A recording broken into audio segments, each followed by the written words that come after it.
அப்புறமா இல்லை சொல்றீங்களா? ஆமாம்மா. ஏன்னு கேட்டால் இப்போ லைவாக நீ கேட்டுட்டு இருக்கிறீங்க, அப்புறம் மறுபடியும் இது என்னன்னு கேட்பீங்க. அதனால் கல்யாணம் ஆகி 2 குழந்தைகள் அந்த இருக்கு. அம்மாவுக்கு வந்து 60 வயசுங்க, எனக்கு வந்து 40 வயசு. எனக்கு 40 சரிங்க. வயசு. நீங்க எதுக்கு மேட்ரிமோனியல்ல விளம்பரம் கொடுத்தீங்க? மேட்ரிமோனியில் விளம்பரம் நான் கொடுத்துருக்கிறேன். மேட்ரிமோனி கிடையாதுங்க இது. ஆ. இது வந்து ஒரு இப்போ இவங்க ஒரு புரோக்கரு அப்படின்னா நான் ஒரு நம்பர் வந்து அவங்க முன்னாடி கிடச்சிருக்கு. சார் எனக்கு இந்த மாதிரி ஒரு பிரச்சனை, எனக்கு ஒரு செகண்ட் மேரேஜுக்கு எனக்கு ஒரு பொண்ணு வேணும். ஓ, இவங்கள விட்டுட்டு இன்னொரு பொண்ணு.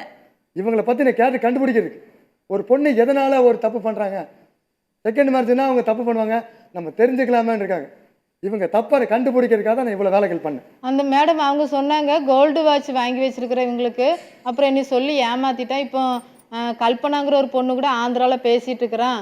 அதனால அந்த அம்மா வந்து என்கிட்ட அப்படியே இந்த இந்த இந்த அளவுக்கு காரணம்னு அந்த அம்மா என்னை ரொம்ப மனசு புண்படுத்திட்டாங்க. இவனை நம்பி எதுக்கு இருக்கிற? அந்த அம்மா பேர் ஃபோன் நம்பர் இருக்கா? எல்லாம் இருக்குது. ஃபோன் நம்பர் எல்லாம் இருக்குது. கொஞ்சம் ஃபோன் போடுங்க.